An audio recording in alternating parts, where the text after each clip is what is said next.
A'udzubillahi minasyaitonirrajim. Bismillahirrahmanirrahim. Robbi a'udzubika min hamazati sayatin wa a'udzubika robbi ayyahdurun. Robbi shrahli sodri wa yassirli amri wahlul 'uqdatam min lisani yafqahu qauli. Assalamualaikum warahmatullahi wabarakatuh. Salam sejahtera untuk kita semua. Rahayu, namaste, Om Swastiastu, Namo Buddhaya, salam kebajikan dan sehat untuk kita semua. Selamat pagi Ibu dan Bapak, sahabat Fastabikul Khairat dimanapun berada. Pagi hari ini seperti biasa kita semangat lagi di hari Sabtu. Schedule kita 9.30 WIB. Selalu kita sama-sama belajar untuk membuka pikiran, membuka hati gitu ya, berkontemplasi bersama.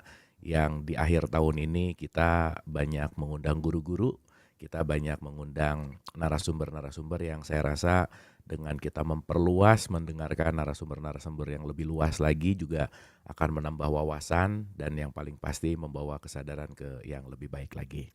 Seperti biasa sebelum kita mulai, kita ada pengumuman dulu dari Bunda Isya kepada Bunda Isya. Mangga dipersilahkan. Terima kasih Kang Abu. A'udzubillahi minasyaitonirrajim. Bismillahirrahmanirrahim. Rabbi sholli sodri wa yassirli amri wahlul 'uqdatam min lisani yafqahu qauli. Allahumma sholli ala sayyidina Muhammad wa ala ali Muhammad. Assalamualaikum warahmatullahi wabarakatuh. Salam sejahtera buat kita semua.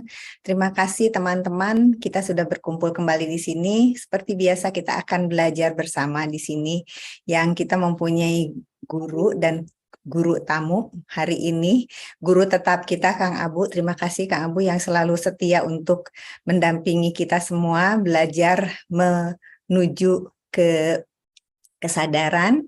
Karena di sini Kang Abu kita sudah menuju ke kelas kesadaran ya, sudah menuju ke log 10.000 kata Kang Abu sih. Jadi terima kasih banyak dan pagi ini kita kedatangan seorang tamu, Pak Wayan Mustika. Terima kasih Pak Wayan sudah hadir di sini dan teman-teman hari ini kita akan membuka wawasan kita dan terima kasih kepada yang sudah hadir di sini. Bagi yang baru hadir di sini, selamat datang, selamat bergabung di kajian kita, di kajian yang kita bilangnya log 10.000, tapi nanti itu ya di lain hari sama Kang Abu akan diceritakan bagaimana kita sudah menyampai ke sini. Jadi itu saja mungkin Kang Abu yang akan saya sampaikan karena saya udah nggak sabar untuk mendengar dari Pak Wayan nih. Kita sama-sama persiapkan hati kita, penglihatan kita untuk mendengarkan satu pencerahan dari Bapak Wayan Mustika. Oh ya, satu lagi saya melaporkan ada sedikit laporan keuangan. Jadi di sini ibu-ibu, bapak-bapak yang baru hadir di sini, baru bergabung di sini, ini kajian ini free of charge, ini bebas untuk siapa saja. Dan saya melaporkan keuangan ini hanya siapa saja yang mau bersedekah melalui Fastabikul Khairat, silahkan. Di sini kajiannya namanya Fastabikul Khairat. Silahkan bergabung bersama kita. Kalau misalnya karena kita di sini menyarankan untuk mari kita sama-sama bersedekah sebelum kita mengadakan kajian atau sebelum kita belajar. Sedekahnya boleh di rumah atau boleh melalui Fastabikul Khairat. Dan pada hari ini saya mendapatkan laporan dari Fastabikul Khairat. Saldonya pada hari ini sudah 12.814. Nanti kita akan salurkan ke 4 yayasan binaan kita. Itu aja pendek ceritanya. Nanti hari ini karena ada guru tamu, mari kita sama-sama langsung saksikan saja paparan dari guru tamu ini dari Pak Wayan Mustika. Terima kasih Kang Abu. Terima kasih Bun, Alhamdulillah terima kasih. Baik teman-teman Ibu dan Bapak, yuk kita persiapkan pendengaran, penglihatan hati kita. Karena pagi hari ini kita akan disirami hikmah-hikmah gitu ya, disirami wisdom-wisdom dari guru kita tercinta yang kangen banget sama Pak Wayan ya. Terakhir ketemu Pak Wayan online di episode terakhir Dialog Positif. Jadi udah lumayan lama dan pagi hari ini kita akan menikmati lagi aliran semesta yang akan dibawakan oleh guru kita. Kepada guru Abu, kita. punten, ada titipan dari Pak Wayan karena itu amanah belum saya sampaikan ke Kang Abu. Maaf ya Pak Wayan. Oke. Takut Kang Abunya keburu ngobrol sama Pak Wayan. Amanahnya belum tersampaikan. Oke Bun, terima kasih. Oke, kita tidak berpanjang lebar, langsung kita persiapkan diri kita, recharging pagi hari ini. Semangat ya tentunya ya, kalau dengar guru ngomong tuh, wah udah deh berbunga-bunga hati kita. So, Pak Wayan Mustika dipersilakan. Selamat pagi, Kang Abu. Suara saya kedengaran? Jelas, Guru. Apa kabar, Guru? Baik, baik, Kang Abu. Assalamualaikum warahmatullahi wabarakatuh. Waalaikumsalam. Salam sejahtera, salam namo buddhaya. Om Swastiastu untuk sahabat Hindu semua. Malah kebiasaan acara malam. Ya, emang kita orang malam sih ya, Pak Wayan ya. Ini pagi-pagi mungkin karena rindu pada pencerahan cahaya pagi itu kita tumben ngadain pagi. Iya. Ya, terima kasih Kang Abu. Temanya kayaknya sama ya Kang Abu ya. Cuman kita ngambil sudut-sudut yang berbeda karena kita mau menjelang tahun baru, kita akan meninggalkan tahun yang sebentar lagi kita akan tinggalkan dengan apapun lembaran-lembaran yang sudah kita tulis sebagai sastra tanpa tulis di dalam ingatan kita. Hari ini saya mau mencoba melihat kesadaran dari sudut yang lain, dari sudut banyak hal. Entah belajar pada alam, mengaji alam, entah belajar pada diri kita sendiri dalam dunia medis. Nanti kita kupas lebih dalam. Izin kemudian Kang Abu saya share screen sehingga nanti ada ilustrasi yang lebih mudah dibayangkan oleh jiwa-jiwa kita yang sedang belajar pada hari ini. Silahkan Kang Abu, saya izin share screen. Silakan. Iya. Sebentar.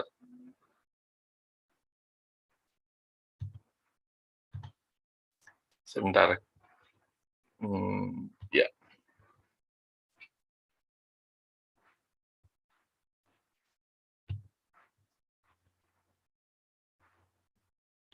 Kelihatan Kang Abu, share screen saya belum ya? Belum ya Kang Abu ya?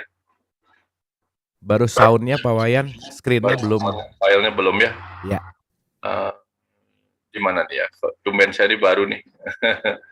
Share screen mungkin nanti di bawahnya itu ada file dari presentation. Presentationnya mungkin dibuka dulu Pak Wayan. Iya. Nanti di share. Sudah dibuka pada hari ini. Sebentar ya.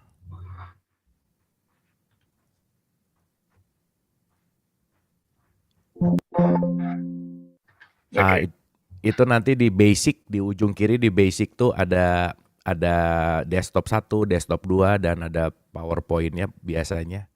Dan itu nanti bisa tinggal langsung Nah, ini di screen aja coba ya. Oke, di screen. Ini kelihatan. Oke. Ini tampilannya saya jadi bingung tuh men. Biasanya langsung kelihatan. Aman kan? Aman ya? Aman, terima kasih. Oke. Nah, ya sekarang kita akan berbincang tentang ini. Saya kecilkan dulu sedikit ya. Oke. Nah, kita akan berbicara tentang berakhirnya tahun, berawalnya kesadaran seperti tema-tema yang sudah dikupas juga sebelumnya. Tapi hari ini kita akan belajar tentang satu hal dari diri kita lebih dulu, Kang Abu. Nah, kalau kita mau lihat diri kita, tentu kita tahu bahwa kita ini semua berasal dari satu sel. Sebenarnya 2 sel awalnya, dari sel sperma bapak dan sel telurnya ibu. Ini bisa dilihat di sini. 1 sel bapak, 1 sel telurnya ibu. 1 sel sperma bapak itu membawa kecerdasan yang terakumulasi dari pengalaman hidup bapak. Terakumulasi menjadi kecerdasan di dalam DNA yang ada di dalam sel sperma yang kemudian dikirim ke dalam rahim ibu. Kemudian kecerdasan dari seluruh pengalaman hidup ibu itu terkumpul menjadi kecerdasan dalam DNA sel telur yang sedang menunggu di rahim ibu. Pertemuan itu kemudian menciptakan satu sel benih yang kemudian terus membelah dari 1 menjadi 2, 2 menjadi 4, 4 menjadi 8, berlipat-lipat dengan kecerdasan yang terus bertambah. Nah, dalam satu kecerdasan DNA ini kemudian membelah menjadi seluruh kecerdasan yang ada pada tubuh kita.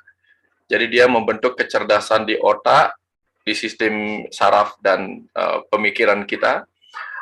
Kemudian dia berkembang menjadi kecerdasan pada paru-paru, pada sistem pernapasan kita, berkembang menjadi kecerdasan pada sistem darah dan peredaran darah kita, jantung dan peredaran darah kita.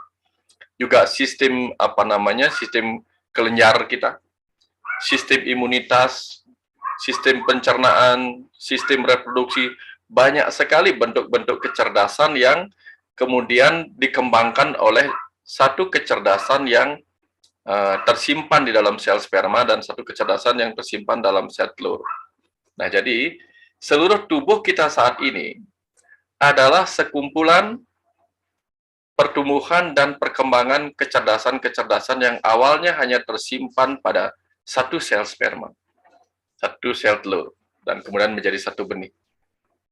Nah, yang ingin saya tegaskan di sini adalah bahwa tubuh kita adalah sebuah proses pertumbuhan dan perkembangan dari kecerdasan, satu kecerdasan yang kemudian meluas menjadi beragam kecerdasan yang luar biasa pada jaringan, organ, sistem organ, dan berbagai mekanisme dalam tubuh kita yang berkembang begitu sempurna dalam hampir 50 triliun sel dari satu sel itu. Nah, itu kunci pertama. Yang saya mau tekankan adalah bahwa kita adalah tubuh kita adalah sebuah proses perkembangan dan pertumbuhan yang luar biasa.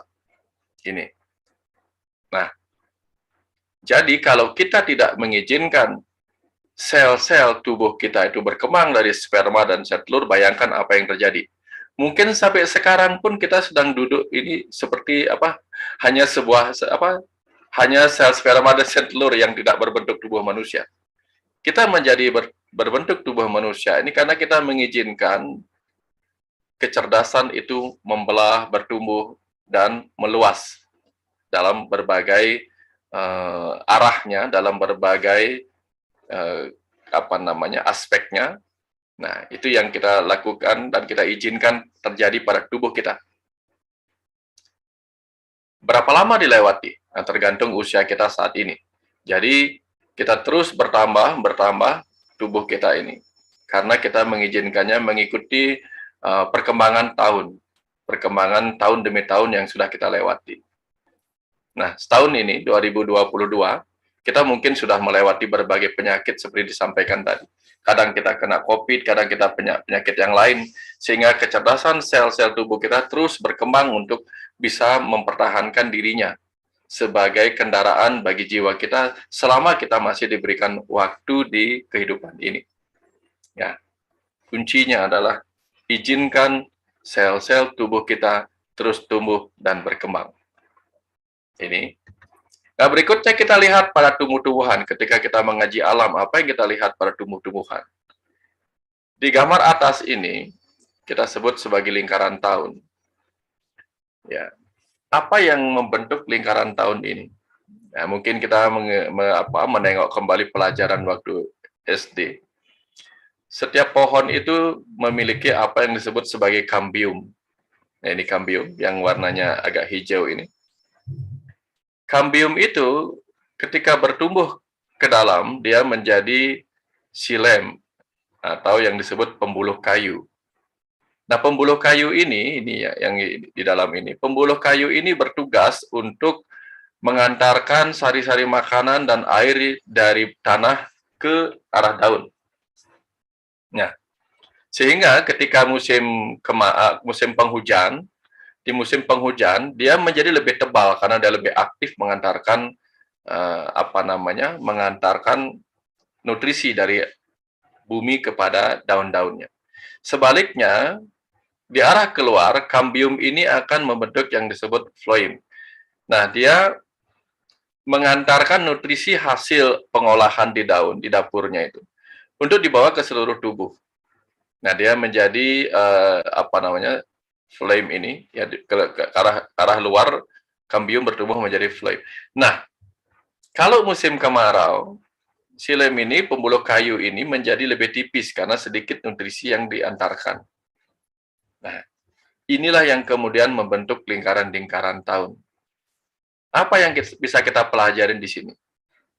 Bahwa tumbuh-tumbuhan pun menyerap, menyimpan, bertumbuh secara primer dan sekunder. Bertumbuh primernya ke atas, semakin tinggi pohonnya, dan semakin ke bawah, semakin mengakar kuat ke bumi. Itu pertumbuhan primernya. Pertumbuhan sekundernya, dia semakin membesar karena pertambahan daripada pembuluh tapis dan pembuluh kayu ini, xilem dan floem ini, mengikuti perubahan musim. Nah, inilah yang menyebabkan dia membesar, karena dia menyimpan pengalaman-pengalaman dan tugas-tugas kehidupannya. Pertanyaannya kemudian, kita sampai seumur hari ini, sudah berapa musim yang kita lewati? Musim suka duka, musim sehat dan sakit, musim sedih dan musim gembira, musim kita sukses dan musim kita gagal. Nah, seberapa kokohkah kemudian tubuh kita ini? Seberapa kokohkah kemudian pikiran kita dibesarkan, dikembangkan, ditumbuhkan oleh pengalaman-pengalaman suka duka perjalanan kehidupan tahun demi tahun yang sudah kita lalui ini? Ataukah kita malah semakin melemah? Bukan seperti kayu yang semakin banyak musim dia lewati, semakin besarlah dia. Semakin banyak musim penghujan dia lewati dengan banyaknya nutrisi, banyaknya cairan yang bisa dia serap, semakin besarlah silimnya atau pembuluh kayunya. Sedangkan kita, semakin banyak kita melewati musim hujan dalam arti musim kesuksesan, ya, lahir sebagai anak orang kaya, lahir sebagai anak yang banyak pendidikan, lahir sebagai banyak orang yang penuh kebahagiaan dalam hidupnya. Apakah itu membuat kita bertambah besar dalam batin kita, bertambah besar dalam wawasan kita, bertambah besar dalam hati kita, seperti pohon kayu ini? Atau justru sebaliknya, kita sudah banyak melewati musim yang penuh syukur, tetapi kita malah tetap saja kering di dalam kecerdasan, kering di dalam rasa empati, kering di dalam rasa simpati. Apakah seperti itu? Nah, ini bahan renungan kita untuk tahun ke depan ini. Ini cerita-cerita yang perlu kita renungkan tentang apa yang digambarkan oleh pepohonan ini.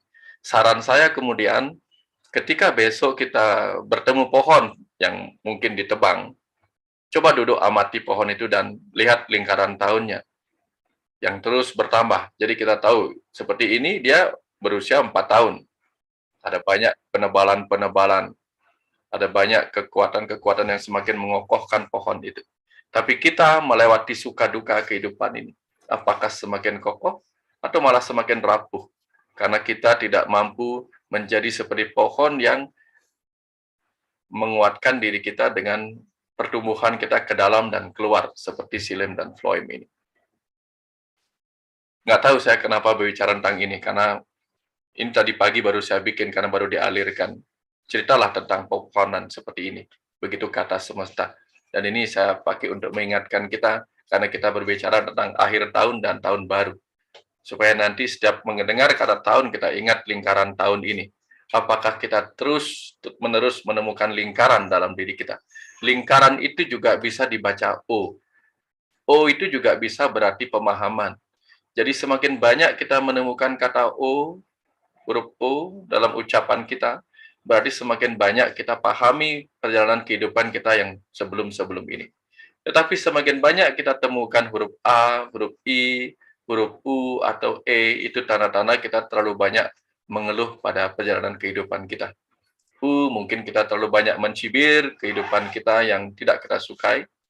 I, mungkin kita terlalu sinis melihat hal-hal yang tidak kita sukai. Kalau A, mungkin kita menolak banyak hal. Apalagi E, mungkin kita marah terhadap begitu banyak perjalanan kehidupan kita. Kapan kita mencapai lingkaran tahun dalam diri kita, kita mungkin akan seperti tumbuhan ini. Banyak O-nya, semakin menebal O-nya, semakin membesar O-nya, semakin luaslah pemahaman kita. Semakin seringlah kita menemukan hal yang bisa kita sebut sebagai pemahaman dengan ucapan oh. Ya, kira-kira seperti itu pelajaran dari pepohonan ini. Lalu, dari sini kemudian kita perlu renungkan bahwa di kehidupan yang terus berkembang ini, jika kita tidak mengizinkan hidup kita berkembang, maka sesungguhnya kita memiliki kehidupan yang tidak berharga untuk kita jalani. Karena mau tumbuh-tumbuhan, mau sel tubuh kita, mau hewan-hewan, mau kehidupan duniawi, semuanya berkembang. Tidak ada yang tidak berkembang. Dan ketika kita tidak izinkan tubuh kita berkembang, pikiran kita berkembang, jiwa kita berkembang, maka sebenarnya kita sedang mendiami kehidupan yang benar-benar tidak berharga untuk kita jalani. Nah, ke depannya kita perlu renungkan kembali, apakah kita ingin hidup kita berharga, maka kita harus mengizinkan hidup kita penuh dengan perkembangan. Bukan hanya perkembangan bisnis, tapi perkembangan kita, tubuh kita lebih kuat, lebih kokoh, pikiran kita lebih penuh dengan pemahaman, jiwa kita lebih penuh dengan kesadaran. Ini yang perlu kita terus kembangkan. Nah, kalau berbicara tentang kesadaran, di dunia medis, nanti kita akan berbicara tentang apa yang kita akan kenal sebagai Glasgow Coma Scale. Tapi sebelum itu kita masuk ke G, growth itu, atau perkembangan dan pertumbuhan itu. Tubuh kita ini bertumbuh kembang. Jadi sel-sel kita bertambah banyak, bertambah cerdas, lalu menyusut. Nah, dari satu sel yang kita miliki dulu, satu sel benih, satu sel sperma, sel telur menjadi satu sel benih, kemudian berkembang terus-menerus menjadi 40 triliun sel, suatu ketika nanti akan menyusut. Artinya apa? Pertumbuhan kita mengalami gelombang. Ya, semakin lama semakin membanyak, kemudian pelan-pelan sedikit, dan pada akhirnya tubuh kita ini pun akan menghilang dari kehidupan ini. Itu kenyataan yang harus kita terima. Mau tidak mau, suka tidak suka, itulah kenyataan yang harus kita terima. Sel-sel tubuh kita semakin lama semakin menguat, itu pasti. Tetapi pada akhirnya juga akan melemah, seiring kita menua dan akhirnya kita mati. Nah, tubuh kita dari kecil berangkat meremaja, lalu menua. Tetapi sebelum menua, dia akan melewati masa mendewasa. Nah, apakah tubuh kita sudah memasuki masa dewasa? Dewa itu artinya cahaya. Div, apakah diri kita, pikiran kita, tubuh kita sudah pernah mengalami tubuh yang bercahaya? Bercahaya oleh karena kita menjaga vibrasinya, energinya. Nah, kemudian selain tubuh, kita memiliki pikiran yang juga seharusnya kita izinkan bertumbuh dan berkembang. Nah, di tempat ini bersama Kang Abu, bersama Bu Judis, dan lain-lainnya semua di sini. Tentu kita sudah benar-benar mengizinkan diri kita semakin berkembang. Pengetahuan semakin meluas, sehingga kita tidak lagi terjebak oleh doktrin-doktrin agama, doktrin-doktrin spiritualitas yang membuat kita melihat hanya pelajaran agama kita yang terbaik, hanya pelajaran spiritual kita yang terbaik, tetapi kita mengizinkan pengetahuan kita semakin meluas untuk melihat segala sesuatu dari berbagai sudut. Tapi perlu diingat kembali bahwa seperti tubuh yang pada akhirnya menyusut, melemah, menua, begitupun pengetahuan yang semakin lama kita pelajarin, yang semakin luas, pada akhirnya akan menyempit. Menyempit menjadi membuat kita merasa tidak tahu apa-apa. Dari kita merasa diri kita sangat tahu banyak, kita merasa kemudian sangat banyak tidak tahu. Karena semakin kita belajar, semakin kita tahu terlalu banyak hal yang belum kita pelajari. Seperti yang disampaikan oleh Kang Abu dulu, bahwa dari begitu banyaknya pengetahuan semesta, hanya beberapa persen saja yang tertuliskan sebagai buku, sebagai kitab suci. Dan dari sekian yang tertuliskan, mungkin kurang dari 1% yang sudah kita baca. Dan dari 1% buku yang sudah kita baca, mungkin kurang dari 1% dalam buku itu yang kita pahami. Dan dari sedikit yang sudah kita pahami, mungkin sangat-sangat kurang dari 1% yang sudah benar-benar kita laksanakan dalam kehidupan ini. Baik dalam pemikiran, perkataan, maupun perbuatan. Jadi dengan demikian, semakin meluas kita, suatu ketika kita akan merasa pengetahuan kita semakin menyempit. Menyempit oleh kesadaran bahwa begitu banyak hal yang tidak kita ketahui dan belum kita laksanakan dalam kehidupan ini. Sehingga kita akan melihat waktu pun semakin menyempit, karena banyak hal yang belum berhasil kita buktikan kebenarannya melalui pengalaman rasa dengan mempraktekkan apa yang sudah kita pelajarin itu. Ini pikiran kita akan seperti ini mengalaminya nanti. Nah, jadi semakin banyak pula kita mengetahui, dan ternyata semakin lama semakin banyak hal yang kita lupakan. Tapi bukan berarti banyak belajar, banyak lupa, lalu supaya tidak banyak lupa, kita tidak banyak belajar. Bukan berarti demikian. Nah, ini semakin banyaklah yang harus kita lupakan. Karena apa? Semakin banyak kita belajar, itu seperti kita mengisi gentong air kita dengan sampai penuh, lalu ketika kita menginginkan air yang lain, kita harus belajar segera melupakan itu. Sehingga kita mendapatkan sesuatu yang baru terus-menerus seperti yang sering disampaikan oleh Kang Abu. Nah, selain pikiran tubuh dan pikiran kita bertumbuh dan berkembang, tentu saja jiwa kita juga bertumbuh. Ya, harapannya semakin lama jiwa kita ini bertumbuhnya semakin matang. Semakin matang, semakin dewasa. Tetapi pada akhirnya dia akan semakin muda. Semakin muda itu artinya apa? Semakin murni. Semakin murni, semakin polos, semakin mudah menerima apapun, semakin mudah dia berbahagia dalam segala keadaan. Ya, karena kadang-kadang semakin jiwa kita bertumbuh dalam kematangan bersama tubuh dan pikiran kita, hal-hal yang simpel akhirnya menjadi semakin rumit. Padahal lagu bagus sudah disampaikan, yang saya lupa ininya, cuman ada lagunya bagus. Oh simple thing, where have you gone? Itu bagus sekali, terkenal lagunya. Artinya kita kehilangan begitu banyak hal-hal sederhana. Ya, yang dulu kita hujan, kita main hujan, kemarau kita main panas, gitu. Dengan semuanya penuh kegembiraan. Sekarang kita bingung sendiri. Hujan kita bingung cari orang yang bisa mengusir hujan. Kering kita bingung mencari orang yang bisa mendatangkan hujan. Kita rumit dengan pikiran kita sendiri. Kalau masa muda kita dulu, masa kita kanak-kanak, itu semuanya mengembirakan. Nah, roh yang semakin matang itu, di dalamnya kadang-kadang dia semakin muda. Semakin muda dalam arti semakin murni, semakin mudah menerima, seperti itu. Ya. Kemudian semakin lama, semakin berkembang dalam kesadaran, pada akhirnya kita akan tiba di sebuah keadaan di mana seluruh kesadaran itu lenyap menjadi ketidaksadaran. Nah, ini tentu perlu pembahasan lebih dalam. Nanti kapan-kapan kita ini kan. Jadi sebelum kita mengerti apa yang dimaksud lenyap dalam ketidaksadaran, sekarang kita bertumbuh teruslah dalam kesadaran dulu, sampai benar-benar sampai di puncak kesadaran itu. Karena di puncak kesadaran ternyata ketidaksadaran itu menjadi sangat penting sesekali waktu. Nah, ini bagian di sini kita berbicara tentang growth, bertumbuh, bahwa tubuh, pikiran, dan jiwa, body, mind, and soul harus kita izinkan terus bertumbuh semakin mengikuti sifat alaminya. Seperti alam semesta ini juga diciptakan dengan proses mengembang. Ketika kehancuran terjadi, dia menyusut. Hal yang sama terjadi pada tubuh kita sebagai semesta kecil. Pada saat hidup, kita akan terus mengembang. Pada saat mulai akan mendekati kematian, kita akan menyusut semuanya. Menyusut.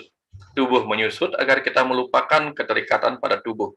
Pengetahuan di pikiran kita akan menyusut dengan membuat kita lupa, membuat kita amnesia, membuat kita pikun, supaya kita melupakan semua pengetahuan yang penting untuk duniawi ini, tetapi tidak begitu penting untuk perjalanan jiwa kita. Hal yang sama terjadi pada jiwa kita, juga akan semakin menyusut. Ya, menyusut menjadi jauh, bahkan menjadi lenyap dalam ketiadaan, tetapi ada. Nah, kira-kira di situ di bagian growth-nya. Lalu kita masuk ke cerita tentang consciousness atau kesadaran. Di dunia kedokteran, kalau ada orang mengalami kecelakaan, masuk ke kamar ruang gawat darurat di rumah sakit, akan selalu dilakukan pemeriksaan 3 komponen ini. Eye, verbal, and motorik atau movement. Nah, ini disebut sebagai skala koma dari Glasgow. Glasgow Coma Scale. Apa yang terjadi? Nah, begitu ada pasien masuk, kita lihat matanya. Apakah dia matanya menutup terus-menerus, ya, atau dia spontan membuka mata dan lihat kiri kanan. Kalau dia membuka mata dengan spontan, berarti kita beri nilai 4 untuk eye-nya. Tapi kalau dia buka mata, kalau disuruh, Pak, buka matanya, baru dia buka, kemudian nutup lagi, maka nilainya 3. Kalau dia buka mata dengan perintah tidak mau, tapi dicubit, kemudian baru buka mata, kemudian nutup lagi, nilainya 2. Kalau yang satu ini sudah dipanggil, dicubit, disakiti, kemudian diberi respon sakit, tetap aja matanya menutup. Nah, ini kita beri 1. Nah, kemudian verbal. Nah, ketika dia datang, apakah dia berorientasi baik kata-katanya? Bisa diajak bicara, ditanya kejadiannya apa, dia bisa jelaskan. Atau malah dia bingung, bicara kacau. Ya, bingung bicaranya kacau, tidak tahu apa yang dia ini kan. Atau kata-katanya tidak sesuai, ini kita berikan nilai ini. Ataukah dia hanya mengerang, kesakitan, atau malah diam, tidak bersuara. Nah, ini kita beri nilai.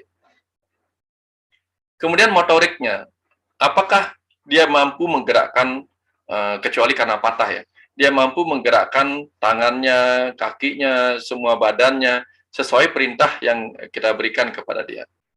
Atau dia tidak bisa mengikuti perintah, disuruh ngangkat tangan tidak mau, disuruh ngangkat kaki tidak mau, tapi begitu dicubit di dadanya, dia kemudian menggerakkan tangannya untuk mengusir tempat yang terasa sakit itu nilainya 5.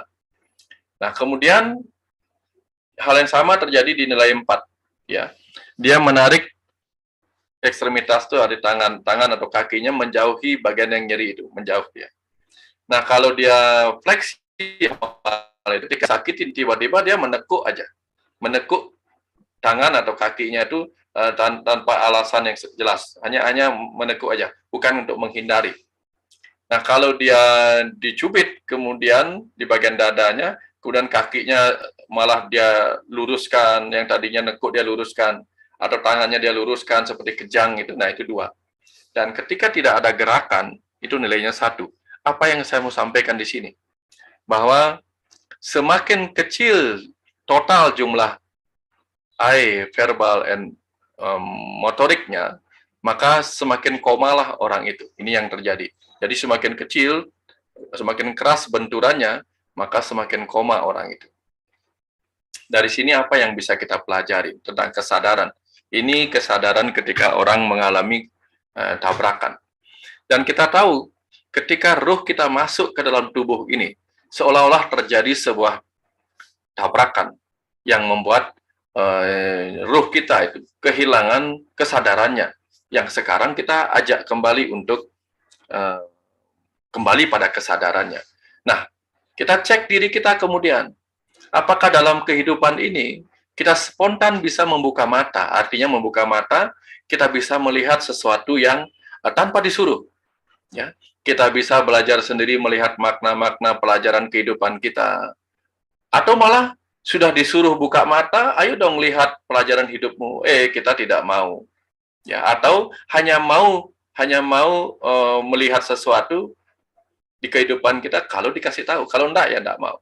Nah, atau kita mau terjaga dalam kesadaran hanya ketika diberikan rasa nyeri, baru diberikan penderitaan kegagalan bisnis, kegagalan rumah tangga, kegagalan mencapai harta, tahta, dan cinta, baru kemudian mau mencoba membuka mata, di mana mencari pencerahan, di mana mencari ruang konsultasi. Nah, itu artinya nilainya 2, kesadarannya 2. Ini sebenarnya tidak ada di dunia medis. Saya bawa analogi ini kepada cerita kesadaran yang mungkin belum pernah disampaikan, karena ini juga baru saya dapatkan hari ini. Nah, jadi apalagi kalau kita tidak bisa membuka mata, sudah menderita dalam kegagalan, yang ada hanya keluhan demi keluhan. Ya, tidak mau melihat apakah ini bagian dari karma masa lalu kita, atau bagian dari pelajaran, tidak mau peduli hal itu. Nah, ini tanda-tanda komanya keras, kesadarannya sangat-sangat jauh. Ya, cukup ini nanti kita pakai sederhana untuk menilai diri kita. Nah, lalu verbal. Apakah dalam verbal kita berorientasi baik? Artinya apa? Kita tahu kita berhadapan dengan siapa, kita tahu apakah kita berhadapan dengan orang yang perlu dihormati, orang tua, dan sebagainya. Sehingga respon kita dalam berkomunikasi itu bagus. Atau malah kita bingung, ya, tidak tahu lagi bicara sama orang tua, tidak tahu lagi bicara dengan orang yang sepatutnya kita hormati, bicara kita kacau. Ya, kadang-kadang kata-kata tidak sesuai atau tidak tepat ya. Ya. Atau malah kita mengerang dalam artian terus-menerus banyak keluhan terhadap kehidupan yang kita jalani. Aduh, aduh gitu aja misalnya. Terlalu banyak aduh-aduhnya atau gitu saja. Nah, ini nilai kita 2. Atau bahkan tidak bersuara. Tidak bersuara artinya ngambekkan. Kalau ngambekkan itu berarti ya nilai kita 1. Nah, kemudian bagaimana dengan motorik respon kita? Apakah kita mengikuti perintah? Entah perintah dari luar atau perintah dari dalam. Misalnya ketika kita melihat sampah di jalan yang seharusnya tidak ada di terserak, kemudian kita mengikuti perintah hati kita mengambil sampah itu dan meletakkan di tempatnya. Atau melihat orang tua yang menyeberang, ya kita mengikuti perintah diri kita di dalam untuk menyeberangkan orang tua yang perlu dibantu. Atau ketika kita diperintahkan untuk antre, kita antre, atau mengikuti perintah-perintah yang benar, maka kita termasuk orang yang motoriknya berdapat nilai 6. Tanda-tanda kesadarannya bagus. Atau kita hanya bisa melokalisir nyeri. Kalau ada nyeri, kalau ada penderitaan, baru kita mulai merasa melakukan gerakan. Ya, baru mulai sembahyang ketika ada penderitaan, kegagalan, baru mulai mengambil buku-buku spiritual ketika ada masalah, baru mencoba berkomunikasi dengan orang lain ketika kita merasa terasing. Apakah seperti itu? Atau kita menarik ekstremitas menjauhi nyeri, atau kita mencoba untuk flight, selalu melarikan diri dari apa yang kita sebut sebagai masalah kehidupan kita.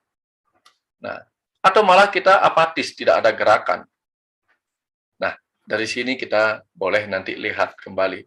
Semakin sedikit hal-hal yang kita lakukan dengan tatapan mata kita, kata-kata kita, atau perilaku kita, maka semakin berkuranglah kesadaran kita. Seperti halnya orang yang mengalami kecelakaan dalam sebuah perjalanan, naik kendaraan, kecelakaan atau jatuh.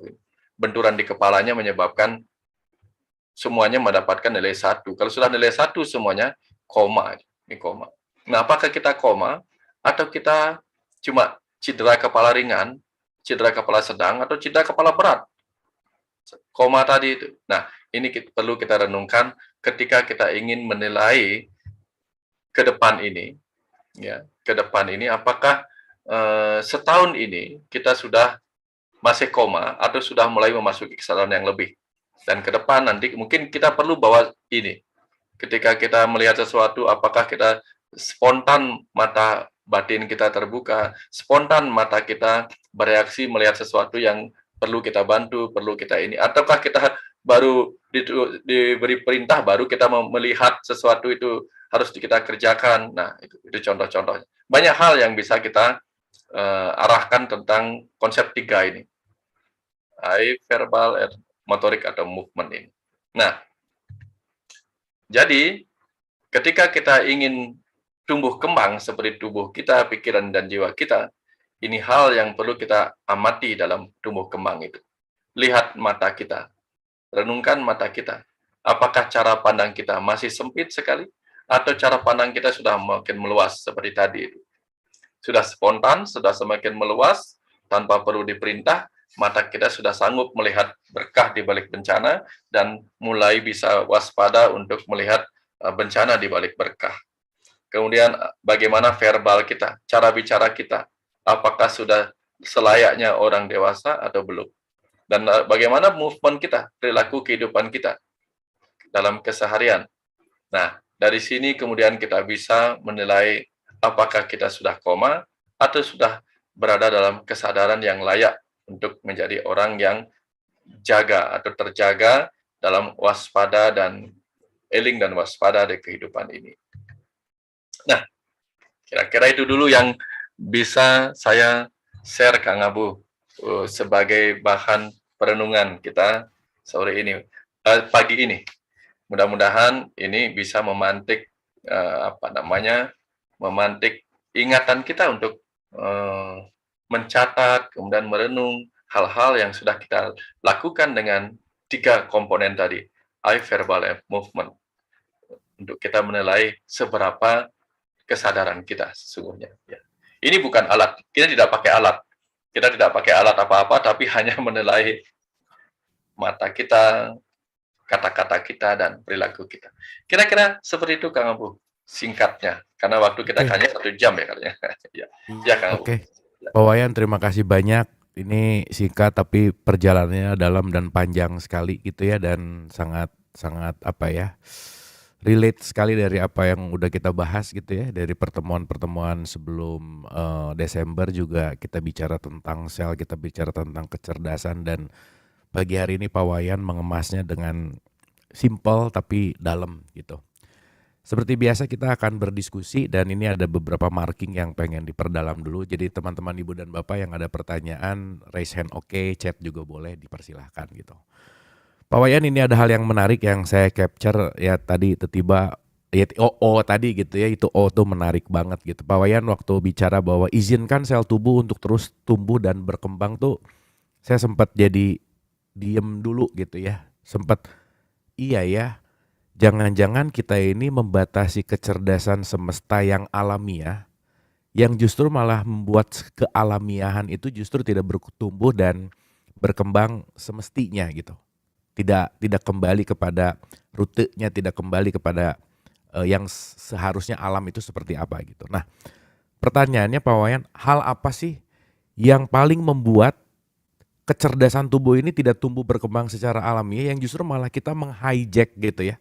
Alih-alih kita mungkin ingin mendapatkan kesenangan, alih-alih mungkin kita ingin mendapatkan sesuatu yang kita mau, ekspektasi, keinginan, tapi tanpa disadari apa yang kita kerjakan justru malah dalam tanda petik tuh membunuh gitu ya. Membunuh si sel tubuh berkembang secara alami gitu. Dan mungkin sekarang jadi banyak ketukar pola pandang bahwa tidak memiliki apa yang diinginkan jadi kesedihan.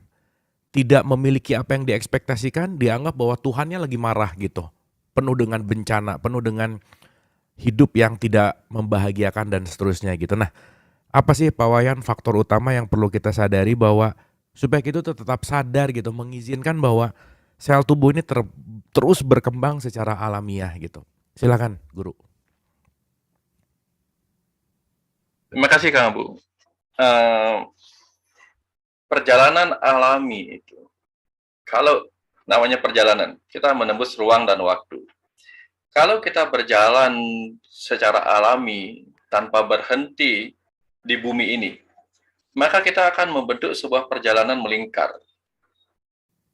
Itu ruang, perjalanan dalam ruang. Kalau kita mengikuti perjalanan dalam waktu, bisa kita lihat jam dinding. Kalau kita ikuti, dia juga melingkar. Jadi di perjalanan ruang dan waktu ini, seharusnya ketika kita biarkan dia sampai ke titik awal dia memulainya, maka kita akan menemukan kata O. Karena dia melingkar. O. Tapi begitu kita menghentikan apa yang seharusnya berjalan secara alami mengikuti perjalanan ruang dan waktu itu, maka yang seharusnya O itu menjadi U. Atau bahkan menjadi I. Karena kita tidak izinkan dia terus. Nah, bagaimana cara kita tidak mengizinkan dia terus? Nah, misalnya ketika kita mengalami, kita punya sebuah cita-cita untuk sukses. Tapi begitu hari ini atau besok, apa yang kita cari sebagai kesuksesan itu gagal kita capai, buru-buru kita mengatakan I atau A atau U. Karena tidak kita izinkan pikiran kita untuk terus mencoba melihat jauh. Kalau kita terus mencoba melihat jauh, maka kita suatu ketika akan mengerti bahwa apa yang kita anggap gagal itu sesungguhnya adalah seperti yang sering dikatakan, itu kesuksesan yang hanya tertunda. Tetapi kita buru-buru menyimpulkannya sebagai kegagalan. Misalnya kalau dalam perjalanan dari Bali ke naik mobil ya, perjalanan dari Bali ke Jakarta, apakah kalau saya sudah berjalan 4 jam loh, ini kok baru sampainya di Banyuwangi, apakah itu gagal? Saya sudah berjalan 10 jam loh, kok baru sampainya di Surabaya. Lalu kita menyimpulkan itu gagal. Ini perjalanan ruang. Padahal jaraknya masih panjang. Nah, apa yang kita sebut gagal itulah adalah karena kita terburu-buru menyimpulkan perjalanan kita sudah sampai pada titik yang tidak seharusnya. Maka ketika kita anggap perjalanan kita sampai pada titik yang tidak seharusnya sesuai harapan kita menyebutnya kegagalan. Tapi kalau kita izinkan pikiran kita terus melihat kemungkinan yang belum terlihat itu, maka suatu ketika kita akan merasakan bahwa ini masih berjalan. Ya, apa yang kita targetkan itu akan tercapai nantinya. Tetapi ketika pikiran kita sudah mengatakan sebuah kesimpulan, oh ini gagal, maka pikiran yang menyimpulkan gagal akan mengalirkan kata-kata ternyata saya gagal, lalu menyebabkan tubuh juga tidak mengalir untuk meneruskan perjalanan itu.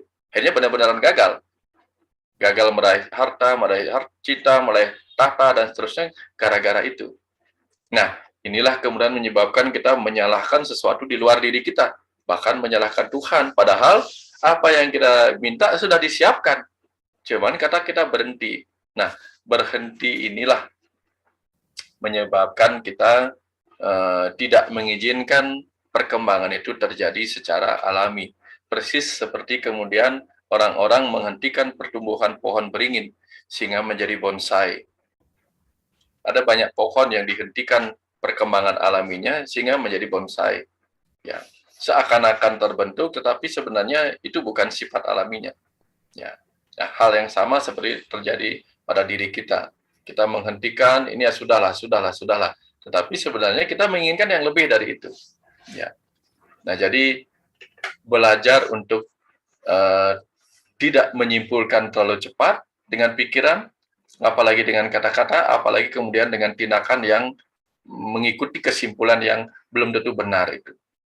Nah, kemudian yang kedua, temukan bahwa di setiap titik perjalanan itu yang kita sebut gagal, sebenarnya di sana ada rasa yang perlu kita pelajarin. Ini kuncinya.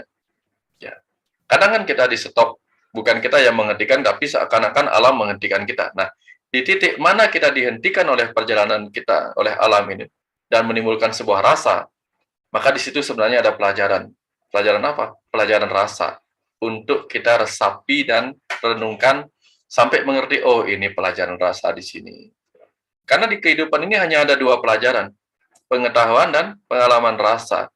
Maka pikiran kita pun dibagi dua, pikiran kanan dan otak kanan, otak kiri, rasa dan rasio. Rasio untuk menelaah pengetahuan yang tersimpan dalam perjalanan kehidupan kita, rasa untuk mengalami. Karena kalau tidak mengalami, ya bukan rasa namanya. Pengalaman itu kan untuk mencicipi rasa. Nah, jangan berhenti di situ. Apapun suka duka itu, setiap suka, setiap duka, temukan pengalaman rasa dan pengetahuan yang ada di situ. Dari sini kita akan tahu seperti pohon tadi. Musim hujan dia nikmati, musim kering dia nikmati. Sehingga dia terus bertumbuh dalam suka dan duka. Nah, kira-kira seperti itu, Kang Abu. Baru nanti ketika seluruh musim sudah bersatu, dia membentuk lingkaran-lingkaran tahun itu. Yang membentuk, tahun ini pelajarannya, bulan ini pelajarannya, minggu ini pelajarannya, hari ini pelajarannya. Tetapi alih-alih kita melihat tahun ini pelajarannya apa, bahkan hari ini pelajarannya apapun, kita lain-lain, Kang Abu. Nah, ini masalahnya. Ya, kira-kira seperti itu, Kang Abu. Mudah-mudahan ada koneksi dengan jawaban. Sangat Pak Wayan, terima kasih banyak. Saya jadi mengingat ada satu statement di mana alam itu tidak terburu-buru namun semuanya terlaksana gitu. Dimana ketika kita bicara bahwa kita ini adalah proses alamiah gitu ya Pak Wayan.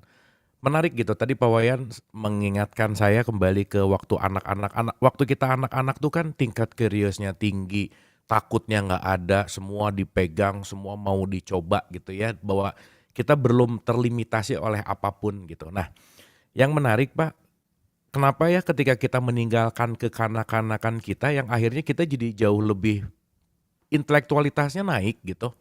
Tingkat kekhawatirannya juga jadi ikut naik, kecemasannya jadi ikut naik.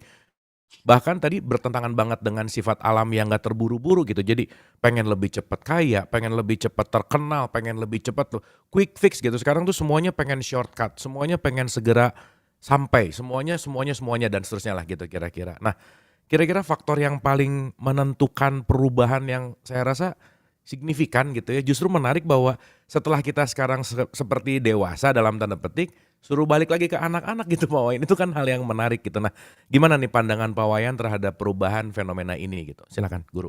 Ya, ada masa kanak-kanak. Saya tadi dialirkan sedikit ketika Kang Abu mengatakan kalau ingin hidup alami, bagaimana caranya? Sudah ada pada kata itu sendiri. Kita hidup di alam dan ingin hidup alami, maka kita harus alami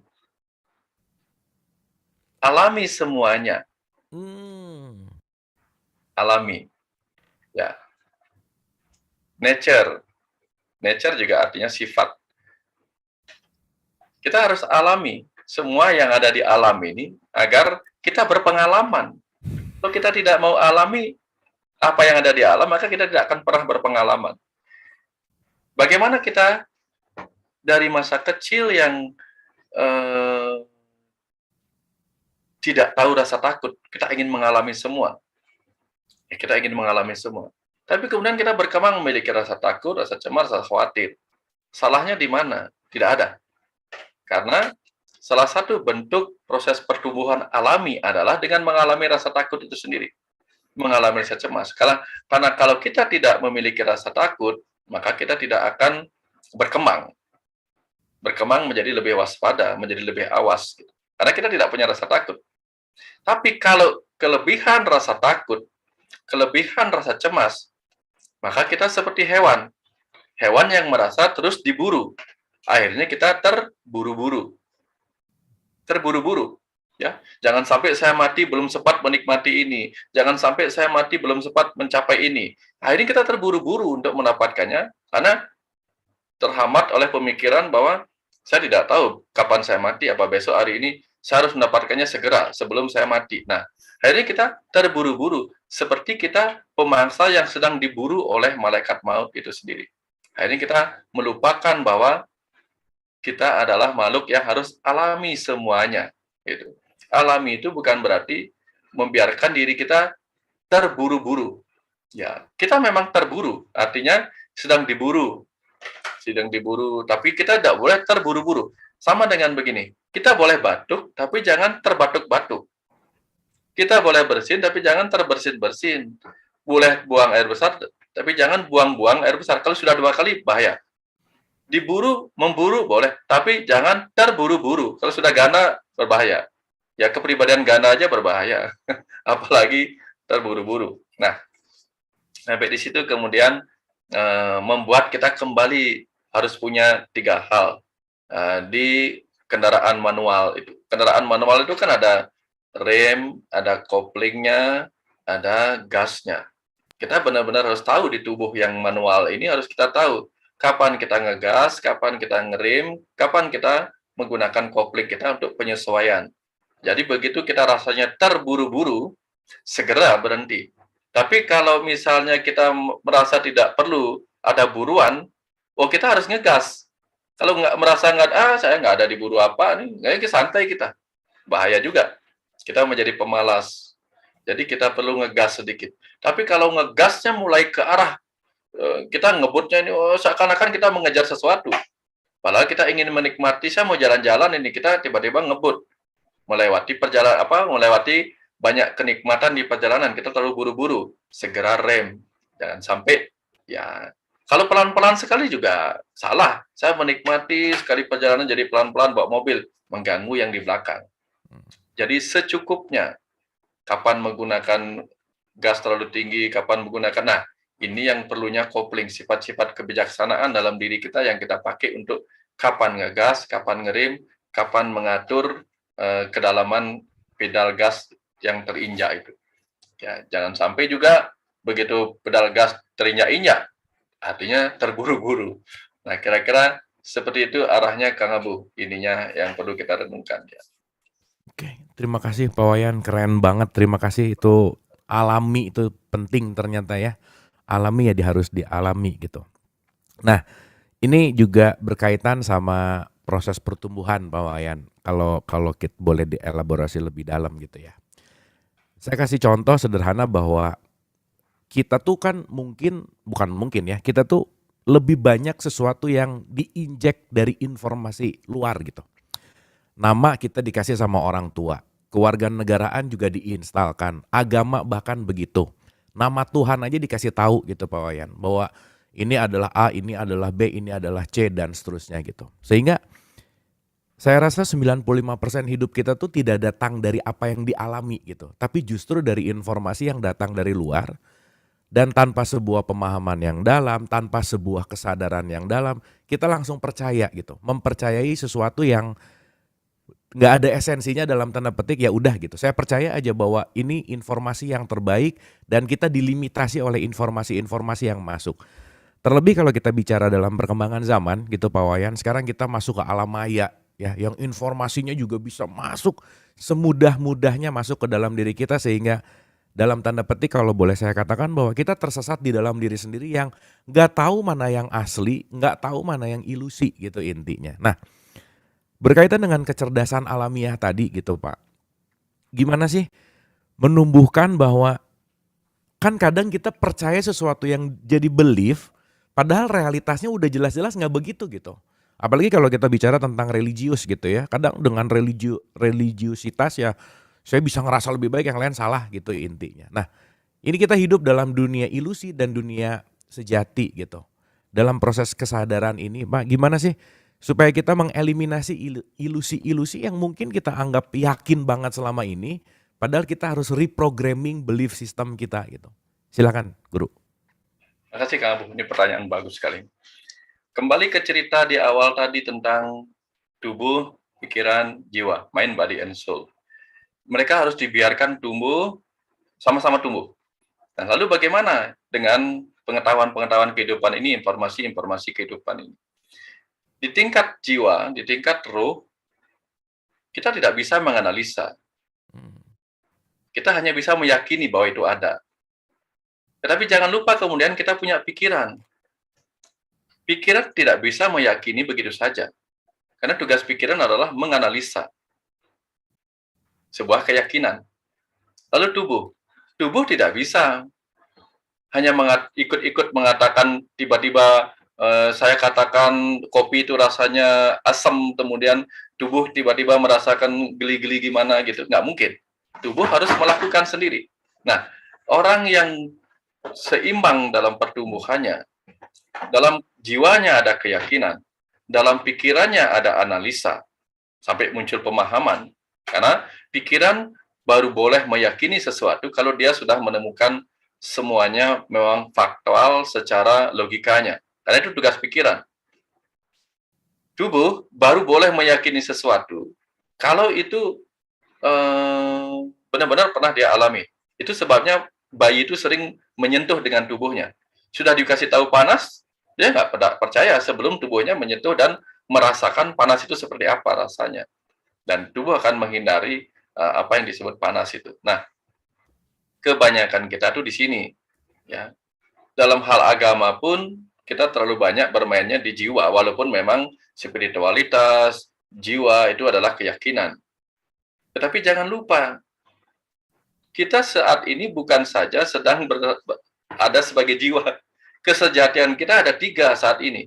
Ada kesejatian kita sebagai jiwa di dalam tubuh kita, yang harus memiliki sebuah keyakinan, yang harus diperkuat oleh pikiran kita, yang penuh analisa, yang kritis terhadap apa yang diajarkan kepada kita. Dan yang ketiga, tubuh kita ini harus mengalami. Karena kalau tubuh kita ini kan hidup, kita ini kan makhluk hidup. Karena ada hidup. Bagaimana kita menghayati sebuah pengalaman kalau kita tidak alami, kalau tidak hayati. Jadi kalau kita tidak hayati, hayat itu kan hidup. Hidup itu kan bertindak, berlaku, memeriksa. Jadi kalau kita tidak periksa apa yang menjadi keyakinan yang diajarkan kepada kita, apa bedanya kita dengan makhluk atau mayat yang tidak bisa berpikir, yang tidak bisa mencoba sendiri. Dengan cara demikian kita zombie. Tapi kalau kita adalah makhluk hidup, sang hidup yang sedang berdiam di dalam tubuh ini, yang sedang hidup di alam ini, maka kita harus alami, lalu hayati. Hayat itu kan hidup artinya. Hayati. Kalau kita tidak hayati, maka kita belum pernah benar-benar hidup di alam ini. Maka hayati apa yang kita alami. Baru kita benar-benar mengalami keyakinan bahwa ini memang demikian adanya. Ya. Jadi ini yang disebut sebagai ya, dalam ajaran Hindu disebutnya 3. Sabda pramana atau agama pramana. Kekuatan keyakinan yang disebabkan oleh apa yang diajarkan oleh orang-orang suci, diajarkan oleh wahyu, diajarkan oleh agama. Itu baru tahap 1, tahap jiwa kita. Karena jiwa itu kan rasa yang sulit dijelaskan. Tapi kemudian ada anu mana pramana. Anu itu artinya atom, mana itu manah atau pikiran, sehingga kita disebut manusia atau manasya, artinya makhluk yang berpikir. Gunakan pikiran kita untuk mengupas, mengungkap secara detail apa yang diajarkan kepada kita. Sehingga benar-benar secara detail kita pahami dari segala sudut apa yang sudah diajarkan kepada kita. Itu akan memperkuat apa yang diyakini oleh jiwa kita. Dan terakhir, yang disebut sebagai pratyaksa pramana. Pratyaksa itu artinya apa? Periksa. Ada yang mengatakan ada asap, ada api. Oh, kita gunakan logika. Oh, bisa jadi ada asap, ada api. Tapi bisa juga ada asap, tidak ada api. Misalnya ada debu, atau ada awan, atau embun, itu juga semacam asap. Lalu untuk membuktikan mana yang benar, ya kita periksa dengan tubuh kita sendiri. Ini tubuh kita memeriksa. Nah, kalau salah satunya hilang, jadilah orang yang fanatisme berlebihan, ya, tanpa tahu apa yang dia yakini benar, sehingga akhirnya apa? Karena dia hanya yakin dan tidak punya pemikiran, berbeda sudut pandang sedikit berkelahi. Nah, berbeda rasa sedikit kacau. Ya. Karena dia tidak benar-benar mengalami. Tapi kalau orang sudah mengalami, maka dia akan menghayati dan dia akan benar-benar menjadi sang hidup dalam kehidupan ini. Kalau tidak, dia hanya menjadi orang yang tak hidup. Kalau orang tak hidup itu kan empati tidak ada, simpati tidak ada gitu. Kira-kira seperti itu, Kak Abu. Mudah-mudahan terkoneksi. Oke, Pak Wayan. Terima kasih banyak, Pak. Terima kasih, sangat menjawab dan sangat menjelaskan. Oke, ini saya masih banyak notes, tapi kita ke Pak Mehmet dulu. Silakan, Pak Mehmet, dipersilahkan. Terima kasih Kang Abu, terima kasih Pak Wayan. Luar biasa dari pengamatan terhadap lingkar tumbuh tanaman ya, dari silem kemudian muncul cerita yang luar biasa memberikan inspirasi kepada kita semua. Saya coba melihat pada diri manusia Pak Wayan. Ya. Kalau tadi di pohon itu adalah fisik ya. Manusia kalau diberikan situasi yang nyaman, yang mudah, itu pertumbuhan fisiknya bagus gitu ya. Tetapi belum tentu dari segi kesadaran, dari segi kekuatan mentalnya. Karena bagi mereka yang selalu dalam keadaan kemudahan, kemudian nyaman, itu biasanya tidak mempunyai kreasi yang banyak ya. Tetapi yang mendapatkan tantangan, kesulitan, mereka mencoba dengan kesadaran yang dimilikinya untuk mengatasi permasalahannya. Sehingga dari masa ke masa kemungkinan kemampuan kesadarannya untuk menangani masalah itu menjadi lebih kaya gitu. Nah ini mungkin pilihan ini diberikan oleh Tuhan Yang Maha Kuasa ya. Kalau tanaman saya kira juga ada kesadaran yang diberikan oleh Tuhan Yang Maha Kuasa ya. Walaupun kesadaran itu hanya standar. Saya bisa memberi contoh tanaman yang diberikan air dengan rutin, kemudian pupuk dengan rutin, tumbuh baik. Tetapi satu saat ketika kekeringan menimpanya, itu dengan cepat mereka itu akan memperlihatkan reaksi kesulitannya. Daunnya mulai layu dan sebagainya. Kemudian juga tanaman yang tumbuh tidak berbuah kalau diberikan kesulitan, misalnya kalau orang tua itu pohonnya itu dilukai dengan golok misalnya, itu akan segera mereka itu berbunga dan nanti berbuah karena ada reaksi bahwa secara alamiah mereka itu harus memberikan keturunan. Jadi pada saat mereka itu mengalami situasi seperti itu, dia akan mati, maka dia akan segera untuk berbunga. Nah, saya mendapatkan pengalaman dari seorang anak kecil yang di rumah dari Nusa Tenggara Timur, Pak Wayan. Saya memelihara tanaman, saya siramin dengan baik sejak kecil, sejak muda gitu ya. Terus dia bilang, Pak, kalau tanaman itu sejak kecil kita kasih pupuk, kasih apa itu perkembangannya nggak kuat, Pak, katanya. Dia akarnya itu tidak akan tumbuh banyak katanya. Jadi sekali-sekali biarkan dia kering katanya supaya akarnya itu merambah kemana-mana untuk mencari air gitu. Saya terkagum-kagum juga mendengar saran dia itu. Jadi kemudian kesimpulan saya adalah bahwa Tuhan memberikan kepada semua makhluknya itu kesadaran untuk fight terhadap situasi tertentu.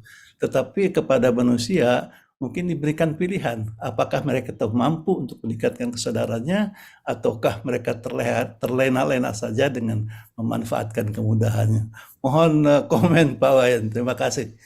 Oke, Terima kasih. terima kasih Pak Mehmet. Indah sekali insight-nya dan saya rasa Pak Wayan akan memberikan satu insight-nya. Silakan Pak Wayan. Terima kasih Pak Mehmet. Ini perenungan dan pengamatan mengaji alam yang luar biasa juga. Persis seperti yang disampaikan Pak Mehmet.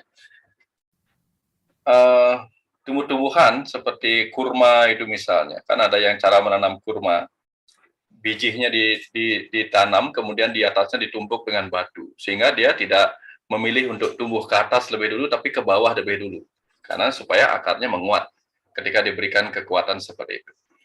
Nah, di cerita yang lain, bagaimana kecerdasan tumbuh-tumbuhan itu begitu luar biasa ketika diberikan penderitaan atau kemungkinan mati seperti diceritakan tadi, itu ada di daerah gurun, di daerah di mana ada jerapah hidup. Nah, ketika jerapah dan tumbuh-tumbuhan itu bersaing, ya, begitu tumbuh-tumbuhan yang dia suka itu banyak dimakan daunnya, tumbuh-tumbuhan itu kemudian meninggikan dirinya, si jerapah meninggikan lehernya. Nah, lalu tumbuh-tumbuhan itu kemudian mencoba melindungi daunnya dengan menumbuhkan duri-duri yang panjang untuk melindungi daunnya. Sehingga jerapah tidak bisa mendapatkan daun itu dengan mudah. Jerapah pun kemudian mengalami adaptasi dan evolusi dengan cara apa? Membuat lidahnya bisa meliuk-liuk. Sehingga ketika dia menarik daun yang ada pada pohon itu, dia selamat dari duri-duri pohon itu, tetapi dia bisa mendapatkan daun-daunnya saja dengan lidah yang mampu merekat daun-daun itu, kemudian meliuk-liuk dan menariknya dengan selamat. Nah, ini contoh bagaimana di alam itu sendiri, kesulitan itu membuat tumbuh-tumbuhan semakin berkembang kecerdasannya. Nah, bagaimana dengan manusia? Itu sebabnya manusia diberikan 4 bekal kehidupan, supaya perkembangan potensi kecerdasan yang luar biasa ini berkembang pesat dengan cara memberi 4 bekal kehidupan yang disebut sebagai suka, duka, lara, pati. Sukanya hanya 25%. Ada duka, berbagai macam duka cita, kemudian berbagai lara, sakit tubuh, sakit pikiran, sakit jiwa, sakit mental, kemudian ada kematian. Kematian pada sekarang aja kita diberi kematian pada tubuh kita yang mungkin melemah, kematian pada harta, kematian pada tahta, kematian pada cinta, kematian pada keluarga, kematian pada sahabat yang membuat kita banyak mengalami derita. Nah, dari sini 4 pelajaran kehidupan ini, apa yang sedang diharapkan? Diharapkan agar kita mengembangkan begitu banyak potensi yang ada pada diri kita. Sayangnya yang terjadi apa? Ketika kita diberikan, sudah semua orang diberikan suka, duka, lara, pati, ya, akhirnya kita tidak fokus melihat pelajaran yang ada pada keadaan sukacita, ya. Pada keadaan sukacita kita lupa bersyukur, pada keadaan duka cita, lara, dan kematian kita banyak mengeluhnya. Jadi apa yang kemudian kita dapatkan? Kehidupan kita kehilangan kesempatan untuk berkembang dalam potensi-potensi kecerdasan yang ada pada tubuh, pada pikiran, dan pada jiwa kita sendiri. Nah, ini yang terjadi. Berbeda sekali dengan apa yang disampaikan tadi oleh Pak Mehmet yang ada di alam. Ya. Bahkan ada pohon-pohon besar di hutan itu bisa berkomunikasi satu sama lain. Ketika salah satu pohonnya Salah satu pohon di keluarga pohon itu, daun-daunnya dimakan oleh gajah. Kemudian apa yang terjadi? Pohon-pohon itu berkomunikasi lewat aroma. Kemudian pohon yang sebelahnya yang belum digigit oleh gajah, kemudian memproduksi zat-zat yang membuat daunnya tidak terasa enak lagi untuk digigit oleh gajah berikutnya, yang berpindah tempat itu. Nah, begitulah kesulitan yang terjadi di alam membuat tumbuh-tumbuhan terus berkembang kecerdasannya. Ya. Dan kita melewati musim hujan, musim kemarau, dan berbagai kesulitan-kesulitan melebihi kesulitan dia dialami hewan dan tumbuh-tumbuhan untuk tujuan apa? Untuk tujuan kita mengembangkan begitu banyak potensi kecerdasan yang ada pada tubuh, pikiran, dan jiwa kita. Nah, tugas kita sekarang adalah tahun depan, ya, merenungkan kembali apa yang belum kita kembangkan dan apa yang kita bisa planning kembangkan di tahun ini. Kecerdasan apa yang kita mau kembangkan di tahun ini, yang dulu mungkin kita gagal. Karena apa? Harus kita pikirkan bahwa tubuh ini adalah badan usaha atau perusahaan kita. Karena perusahaan adalah badan usaha, maka badan kita adalah perusahaan. Perusahaan yang dimiliki oleh jiwa kita untuk sebuah visi misi di kehidupan bumi ini untuk mencapai targetnya. Nah, kita harus punya planning tahun depan ini, target kita mencapai apa? Kesadaran apa yang harus kita capai? Apakah kita belajar tahun ini kesadaran ego, tahun depan kesadaran pikiran, kesadaran tubuh, kesadaran jiwa, dan seterusnya. Kesadaran semesta. Kita harus punya kurikulum itu. Ya, kalau kita hanya sudahlah kita belajar bla bla bla kemudian tapi kita tidak punya kurikulum apa yang kita mau naikkan di tahun ini gitu misalnya susah. Nah, jadi harapannya adalah misalnya tahun ini kalau kita ingin dapatkan semuanya bagilah 5. Satu tahun ini bagi 5 atau bagi 6 lah. Pertama kita belajar untuk mengenali tubuh kita. Jadi kita benar-benar mencapai kesadaran tubuh. Oh, tubuh saya kalau lagi begini, oh ini yang selama ini saya tidak perhatikan. Dia pingin tidur, saya tidak kasih istirahat. Dia haus, saya tidak kasih minum. Dia bilang ini, saya nggak ini. Nah, kita belajar kesadaran tubuh. Kemudian kesadaran ego. Mungkin kita mengalami reaksi-reaksi ego, kita tidak mengetahuinya. Kita ikutin saja reaksi ego kita tanpa mengetahui bahwa, oh ini ego saya sedang mengajak untuk bereaksi. Nah, ini perlu. Mungkin setahun ini yang mana dulu, tahun depan yang mana dulu, kira-kira seperti itu, Kang Abu. Ya, yang perlu kita renungkan dan kita teruskan kurikulum ini satu persatu. Nggak bisa mungkin semuanya sekaligus. Kira-kira seperti itu Pak Mehmet, Kang Abu dan semua. Terima kasih. Terima kasih Pak Mehmet atas pertanyaannya dan responnya Pak Wayan. Terima kasih, luar biasa indah. Terima kasih Pak Wayan. Ini kita juga dapat pertanyaan dari nickname-nya CB Supartomo Bapak ya mungkin ya. Apa yang sesungguhnya disebut kecerdasan katanya? Kecerdasan itu secara esensi itu apa sih gitu? Kira-kira pertanyaannya kurang lebih seperti itu Pak Wayan. Silakan. Ya. Saya dulu kalau kecerdasan itu bisa dipelajarin itu misalnya kan. Maka saya mengatakan tentu tidak. Contohnya begini.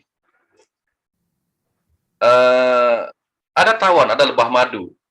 Ada lebah madu yang membuat sarangnya berbentuk heksagonal, segi 6. Tujuannya apa? Dia nggak pernah mempelajari apa tujuan membuat heksagonal. Kenapa tidak membuat lingkaran? Kenapa tidak membuat segitiga? Kenapa tidak membuat kotak? Tapi dia membuat heksagonal yang satu persatu nyambung. Maupun mau mereka kerjasama dari sudut ke sudut, akhirnya ketemu. Nah, kalau dia kecerdasan itu adalah sebuah proses pembelajaran, lalu mereka belajarnya di mana? Yang ngajarin siapa? Tentu sulit kita mengatakannya. Itulah sebabnya kecerdasan itu pernah mengatakan kepada saya. Ketika ada bunga jatuh, dia mengatakan, akulah kecerdasan semesta tak terbatas. Ketika itu disebut tak terbatas, maka dia tak terdefinisi. Dia ada begitu saja. Ya. Seperti misalnya hasil penelitian Masaru Emoto tentang air. Air yang diberi kata-kata begini, dia berubah begini. Yang ngajarin air berubah kristal itu siapa? Tidak ada. Kenapa bisa dia berubah seperti itu menjadi ini? Karena ada kecerdasan di dalamnya. Sesuatu yang tak tak diciptakan, yang tak dilahirkan, dan ada sedemikian rupa. Yang menurut dialirkan kepada saya, itulah yang kemudian manusia menyebutnya sebagai Tuhan ketika menginsanikan kecerdasan itu, mempersonifikasikan kecerdasan itu. Tetapi dengan kecerdasan itulah kita paham betapa Sang Pencipta yang di dalam setiap bunga itu bisa menyerap warna apa yang dia butuhkan, ya, sehingga dia berwarna seperti ini. Ada kecerdasan luar biasa yang terbawa sebagai sesuatu yang kita sebutnya Tuhan, kita sebutnya ini, ya, sehingga seperti itulah dia. Ada dan terus berkembang. Seperti halnya percikan jiwa itu terus berkembang. Bersama apa? Bersama kecerdasan-kecerdasan Tuhan yang sedang mencipta di kehidupan ini sebagai wujud beragam ciptaan alam ini. Itu sebabnya kita disuruh belajar pada ciptaan di alam ini dengan alami sendiri ciptaan itu. Supaya apa? Supaya kita sebagai percikan kecerdasan semesta ini mengalami sendiri sebagai sang hayat di dalam kehidupan ini. Karena supaya dengan menjadi sang hayat itu kita bisa melakukan proses itu sendiri. Kalau tidak hidup, kita tidak bisa melakukan proses. Kecerdasan yang sedang menghayati kehidupan ini disebut sebagai sang ruh itu sendiri. Ini lebih dalam. Nah, tapi pertanyaan itu bagus. Jadi, dia berbeda dengan kepintaran. Ya, dia memang sudah ada. Gitu. Nah, kecerdasan inilah kemudian berkembang potensi-potensinya yang sudah ada, gitu. Berkembang potensinya karena ada input-input dari luar, berupa pelajaran-pelajaran yang menyebabkan dia pintar. Tapi tanpa ada kecerdasan, tidak ada kepintaran, walaupun dipelajarin dari luar. Ya, kira-kira seperti itu, Kang Abu. Mudah-mudahan bisa tangkapnya agak bagus pertanyaannya, sehingga penjelasannya agak butuh spesial waktu ini. Pasti Pak Wayan, tapi terima kasih, itu menarik ya, bahwa terciptanya bentuk heksagonal tuh bukan masalah dipelajari gitu ya, itulah puncak dari kecerdasan yang muncul gitu ya, atau ya alamiah gitu kembali. Dan saya rasa ini penting untuk kita elaborasi dalam satu episode khusus gitu. Terima kasih Pak Wayan, terima kasih banyak. Ini juga dari Ibu Aci, dari Ibu Sri. Pak Wayan yang saya hormati, apa yang bisa menjadi senjata pamungkas untuk tidak selalu mengeluarkan verbal A, I, U, E, yang intinya tetap O lah ya, konteksnya bahwa verbalnya tuh lebih baik lah gitu, dalam konteks apa sih kesadaran yang paling penting untuk dimiliki gitu. Silakan. Pertama, pengetahuan tentu saja. Karena ada lagu Ebit, lagu Ebit yang dulu cerita tentang lelaki ilham dari surga.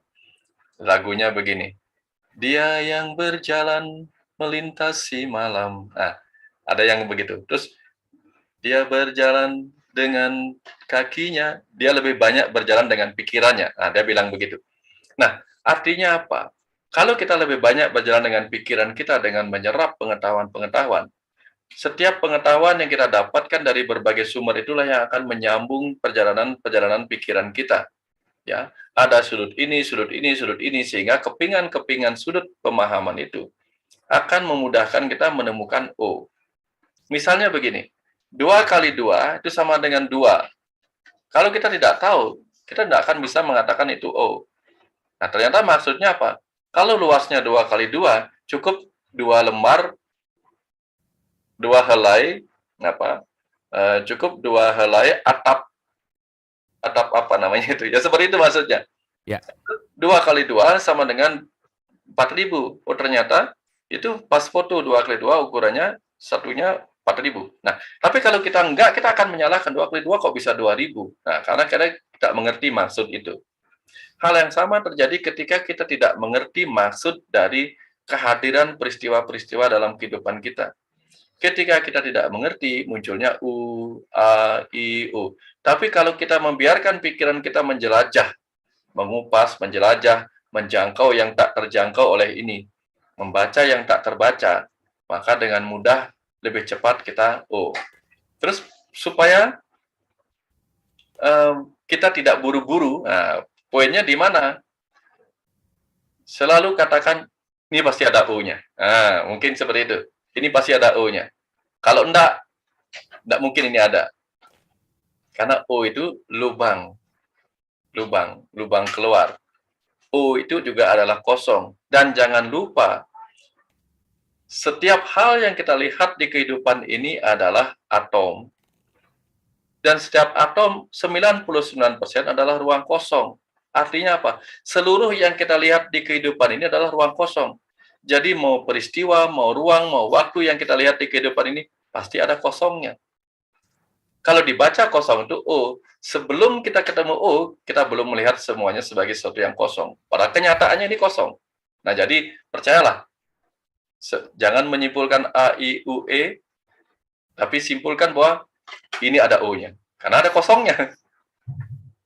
Yang kita lihat itu apa? Isi dari kekosongan itu. Ya.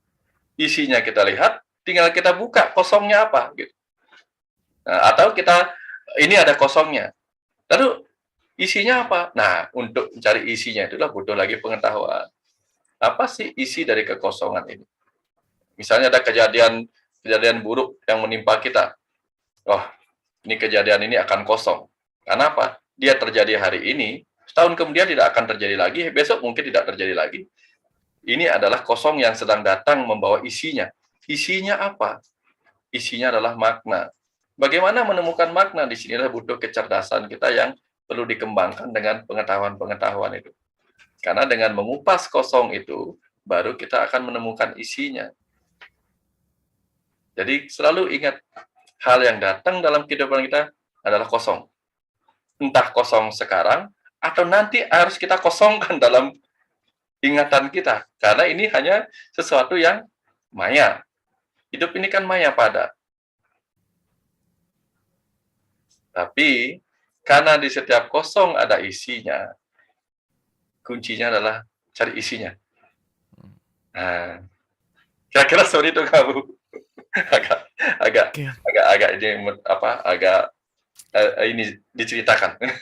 Dalam Pak Wayan keren itu jadi mengingatkan lagi bahwa setiap ini adalah ruang atom tuh ruang kosong gitu ya. Jadi kadang kita tuh ngelihat yang kecilnya banget tuh sebagai isi gitu ya, padahal sebagian besarnya tuh kekosongan gitu. Bahwa saya ingat balik lagi ke Lause tadi bahwa dibilang pot yang bisa dipakai tuh adalah pot yang kosong, kalau udah keisi ya nggak berfungsi gitu intinya. Jadi menarik nih Pak Wayan, menarik banget, dan pertanyaannya terima kasih dari penjelasannya juga mengingatkan kita untuk melihat isi dari kekosongan itu sendiri.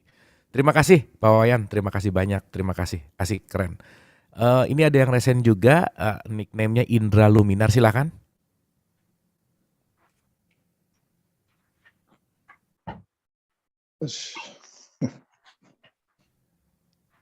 Silakan Pak. Selamat.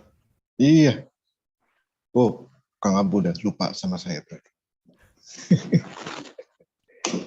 Kita ketemu di Lembang, Kang Abu. Oh iya, gimana Pak? Mangga silakan. Sehat-sehat ya. Soalnya agak beda nih wajahnya. Oh gitu ya. Oke. Iya, mangga silakan. Nah, mangga. Selamat pagi, Guru. Saya Apa kabar, Indra? Baik. Aduh, sehat Guru ya. Sehat. Sebelumnya selamat untuk peluncuran buku barunya.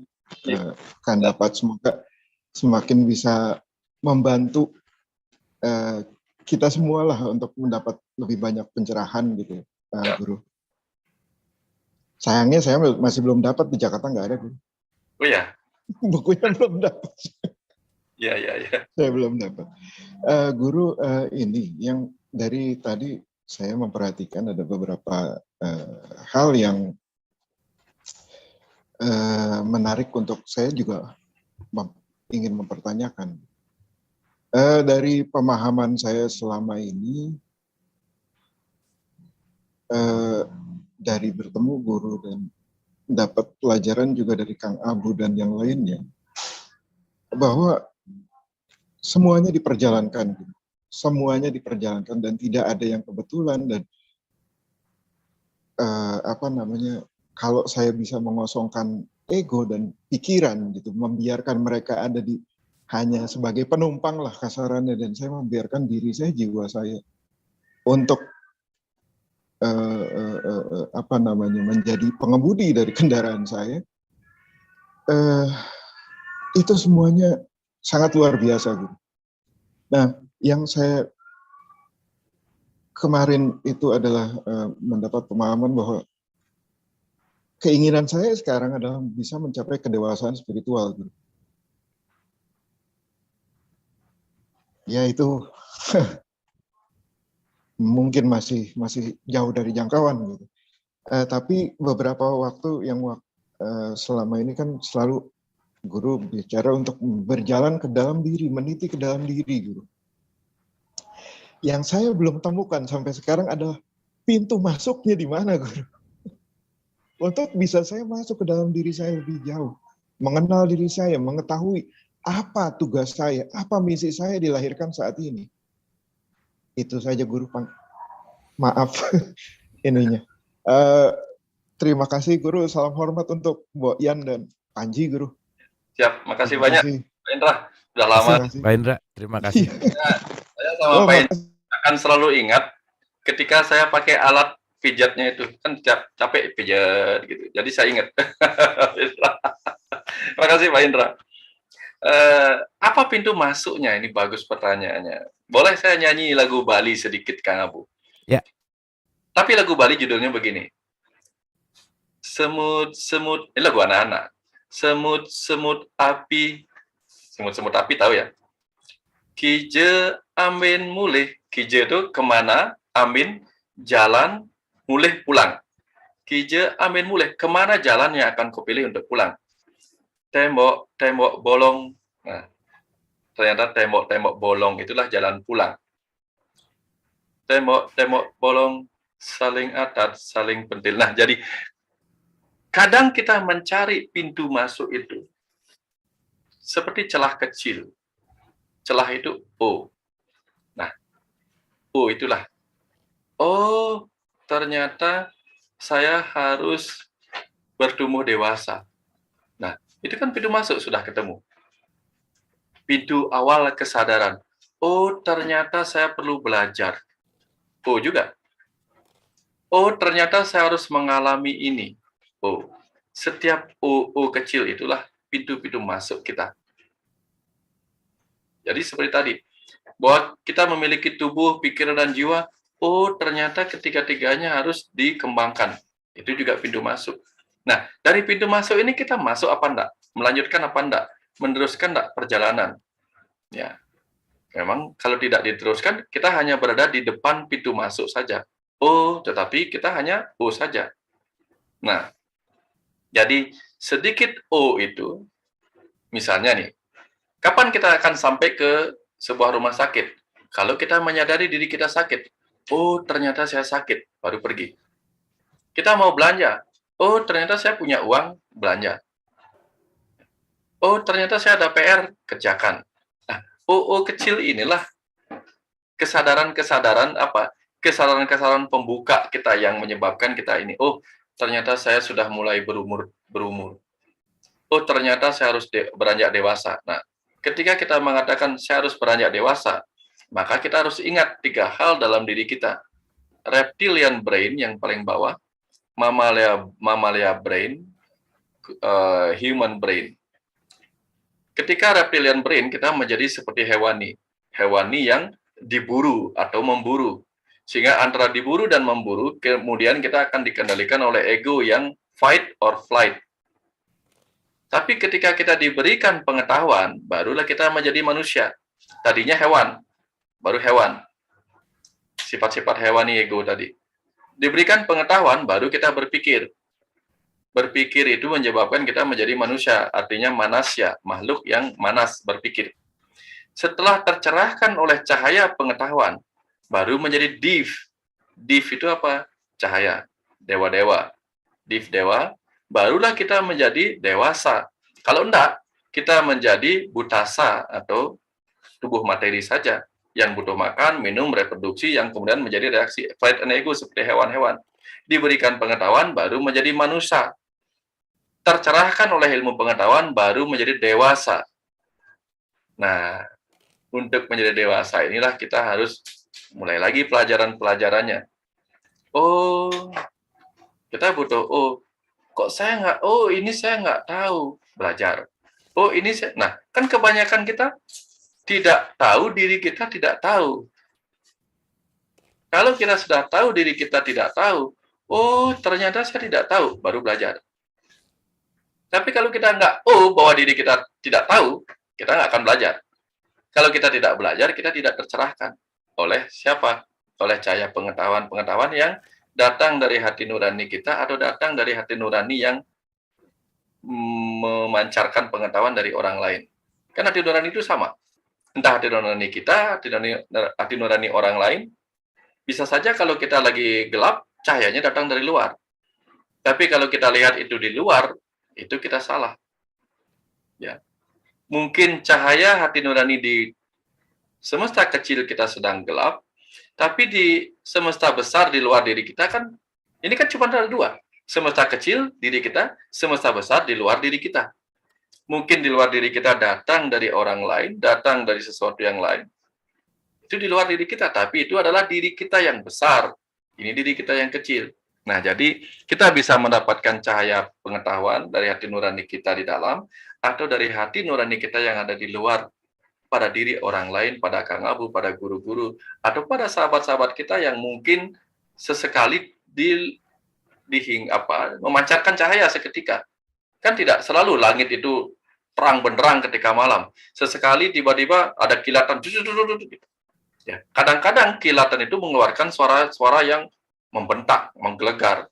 Kadang-kadang orang yang tampak bicara kasar pada kita, misalnya kita ini melakukan sesuatu, tiba-tiba ada orang kasar kepada kita, kamu itu kurang ajar. Kalau kita respon kurang ajarnya, kita marah. Tapi kalau kita renungkan, jangan-jangan benar saya kurang diajari. Bisa jadi gelegar tadi itu adalah petir yang menerangi seketika kegelapan kita. Karena reaksi awan positif, awan negatif, atau reaksi ego positif, ego negatif dalam diri orang sehingga menggelegar menjadi kata-kata, kamu itu kurang ajar. Bisa jadi itu sesuatu yang datang dari hati nurani yang lain, gitu. Ya, yang tampak bagi kita, wah ini kurang ajar ini kata-katanya. Kita dikatain kurang ajar, kita katakan balik, ini kata-katanya kurang ajar. Padahal kalau kita renungkan, jangan-jangan benar kita kurang belajar, kurang mengajari diri kita. Ya, kira-kira seperti itu. Pintu-pintunya adalah O kecil, semuanya dimulai dari hal kecil. Kita masuk ke rumah yang besar. Rumah yang besar itu ada pintu yang besar. Tapi pintu yang besar dimulai dari pintu kecil, lubang kunci. Lubang kuncinya terbuka, yang kecil itu, maka lubang besarnya yang terbuka pintunya. Selalu lubang kecil begitu. Nah, kira-kira ini cerita baru nih, saya baru dapat ini.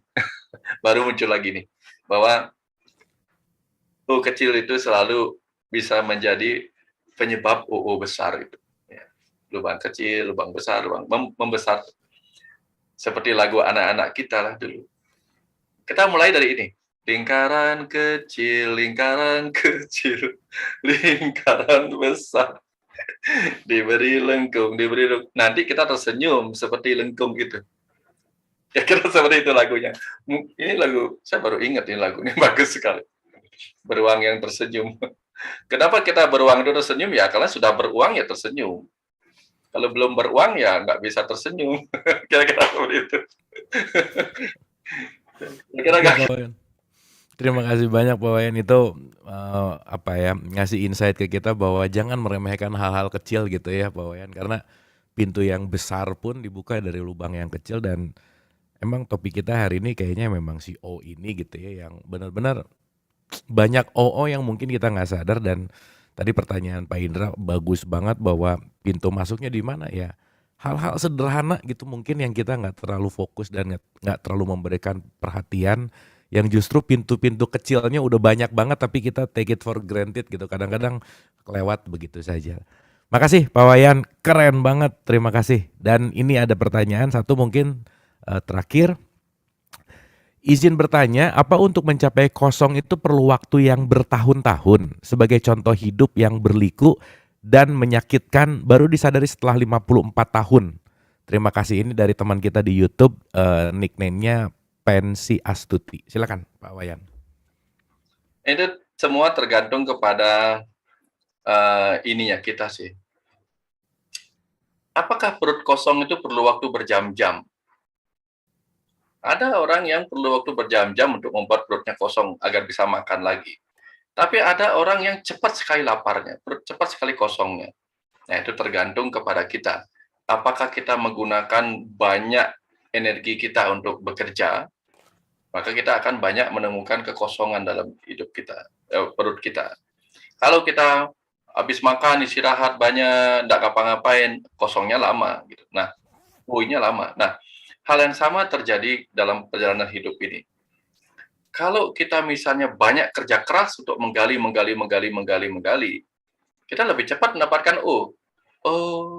Tapi kalau kita setiap hal yang merupakan pelajaran-pelajaran kehidupan kita tidak pernah kita urus, kita mengistirahatkan pikiran kita dalam penggalian atau pekerjaan, mengupas hal-hal yang seharusnya menjadi pekerjaan kita, pikiran kita untuk menyerap pengetahuan itu kita lupakan, ya O-nya lama. Ya. Sampai benar-benar dia habis sendiri baru dia ketemu O-nya gitu. Nah, kira-kira ke sana arahnya. Jadi dia menjadi panjang kalau kita tidak bekerja keras untuk menggali sampai menemukan O itu. Ya. Jadi seperti makanan itu tadi. Makanan perut kita cepat kosong kalau kita setiap hari tekun menghabiskan energi kita untuk menggunakan energi yang masuk itu. Nah, pikiran kita itu kan energi yang besar. Tiap hari kita makan, energinya besar. Kita pakai untuk apa energi kita? Apakah kita pakai untuk melakukan perjalanan panjang? Ya, melampaui ruang dan waktu. Kalau iya, maka lebih cepatlah pikiran kita menemukan O itu. Ya, kalau enggak, ya udah kita dituntun terus-menerus sampai tiba saatnya kita mencapai ya, seperti orang zaman dulu sekolah, ada sekolah percepatan karena dia rajin belajar, percepatan. Ya, teman-temannya belum mencapai itu dia sudah mencapai. Ya. Kalau kita santai-santai saja ikutin ini saja, enggak ada ini ya sudah. Seperti misalnya ikuti ngantuknya kita tidur ya tidur, terakhir dibanguninya dengan pukulan keras ibu kita. Kehidupan bumi ini sebagai ibu pertiwi dibangunkan keras dengan penderitaan, bahkan dijatuhkan dari tempat tidur yang membuat kita lelap dalam mimpi-mimpi duniawi. Baru kita tersadar, oh ini sudah siang toh.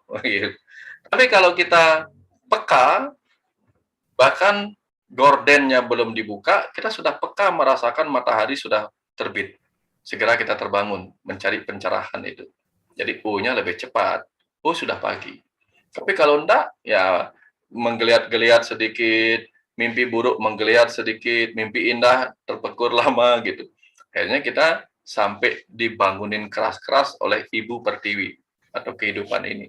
Dengan penderitaan, baru sadar, oh sudah siang toh, oh sudah menjelang kematian toh. Nah, kira-kira seperti itu Kang Abu. Ini kesadarannya untuk ingat, nah jangan sampai tahun ini pun berlalu sia-sia. Ya, kalau berlalu sia-sia, maka kita tidak menjadi apa-apa. Tapi kalau ini berlalu menjadi CEO, CEO gitu, bukan sia-sia, tapi CEO, ya, CEO. Jadi kita Chief Executive Organizer, maka kita bisa mengorganize semua perjalanan kehidupan kita dengan baik karena kita sudah menjadi CEO, bukan sia. Kita menjadi CEO, bukan sia-sia. Ya, saya kira seperti itu Kak Bu, menjadi CEO ya. Kita. Oke. Terima kasih Pak Wayan. Boleh tepuk tangan untuk Pak Wayan. Pak Wayan, terima kasih banyak. Pagi menuju siang ini meskipun nggak terbayar banyak sih kekangenannya gitu ya Pak Wayan. Tapi ya dan luar biasa gitu ya. Kita dapat banyak insight di pagi menuju siang hari ini. Selalu merasa nggak cukup waktu kalau dengar Pak Wayan bicara, kalau ngobrol sama Pak Wayan karena luas sekali samudranya dan mudah-mudahan kita bisa mengambil satu gelas demi satu gelas untuk mengurangi kedahagaan kita terhadap kehausan kesadaran kita. Sebelum final statement mungkin Bunda Isya ada sesuatu yang mau disampaikan dulu sebelum kita tutup, Mangga. Terima kasih Kang Abu. Terima kasih banyak Pak Wayan. Tidak ada yang saya sampaikan karena saya sudah maaf teman-teman, khususnya untuk Kang Abu. Maaf sekali karena saya duluan membaca buku Kandapat. Dan itu dengan Pak Wayan yang sekarang disampaikan itu sangat relate banget Pak Wayan. Terima kasih. Jadi saya bukan tadi sok paham, tapi saya tambah mau menyelesaikan, tinggal sedikit lagi saya bacanya Pak Wayan. Terima kasih banyak Pak Wayan untuk bukunya dan pencerahannya pada pagi ini, dan Kang Abu juga teman-teman terima kasih atas kebersamaannya belajar bersama pada pagi ini. Sampai ketemu di minggu depan teman-teman. Itu aja. Terima kasih Pak Wayan. Selamat. Terima kasih Bun, terima kasih. Oke Pak Wayan, terakhir sebelum kita tutup mungkin sedikit final statement untuk pesan akhir tahun kita. Silakan Pak Wayan. Final statement apa? Kita mendengar aliran semesta. Ya, kita mendengarkan aliran semesta tentu saja Pak Wayan. Oke. Izin saya mau share musik Kang Abu. Mudah-mudahan ini bagus suaranya. Dan untuk Bapak Ibu, silahkan mulai memasuki keheningan supaya kita bisa melihat jiwa kita terhubung dengan jiwa semesta ini, supaya kita bisa melihat apa yang mengalir bagi diri kita untuk kita dengarkan pada hari ini.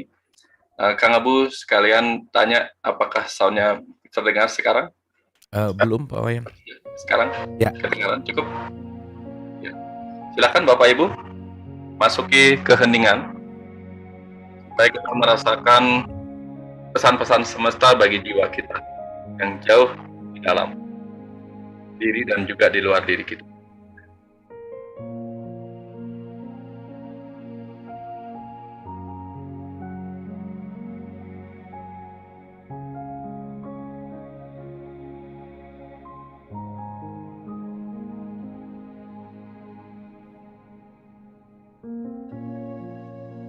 Anakku, para jiwa, sebentar lagi kau akan menggenapi perjalananmu bersamaku sebagai sang waktu. Selama satu masa peredaran siang dan malam. Apakah yang telah kau temukan di kehidupan ini, anakku? Apakah yang telah engkau kumpulkan bagi kematangan jiwamu di perjalanan hidup ini, anakku? Apakah yang akan kau ingat sebagai pengetahuan bagi jiwamu? Apakah yang akan kau kenang sebagai pengalaman rasa? Apakah cerita batin yang akan kau buang semata-mata sebagai jejak perjalanan duka lara, lalu membiarkannya terhapus oleh hembusan angin berdebu atau curah hujan yang menghanyutkan? Apakah yang akan kau genggam sebagai benih kesadaran, dan apakah yang akan kau lepas sebagai pembebas dirimu dari kemelekatan? Seberapa banyak bagian kehidupan ini telah kau syukuri, dan seberapa banyak yang masih akan kau keluhkan, anak? Apakah di lembar perjalanan berikutnya, aku akan lebih banyak mendengar ungkapan rasa syukurmu, ataukah caci maki dan keluhanmu? Kaulah yang menentukan seberapa banyak jiwamu kau izinkan bertumbuh, anakku. Aku hanya menemanimu sebagai sang waktu yang akan terus menghadirkan pelajaran dalam gelombang suka duka kehidupan. Aku telah menetapkan pelajarannya, tapi kaulah yang menentukan apakah engkau akan mempelajarinya, ataukah membiarkan semua pelajaran itu berlalu sia-sia, atau berulang-ulang tanpa perubahan pemahaman dan peningkatan kesadaran dalam jiwamu. Anakku, renungkanlah setiap pertanyaanku ini, karena setiap jawabanmu akan membawa langkahmu selanjutnya. Kemanapun langkah yang kau pilih, aku akan tetap bersamamu, anakku, sebagai sang bapa yang menemani perjalanan sampai tiba di batasnya. Renungkanlah, anakku, renungkan.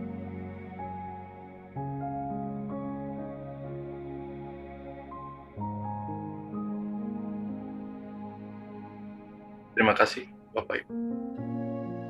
Semoga pesan perenungan ini bisa terbawa sebagai bekal mengingat apa yang harus kita temukan jawaban-jawaban dalam kehidupan kita nanti. Mohon maaf kurang lebihnya.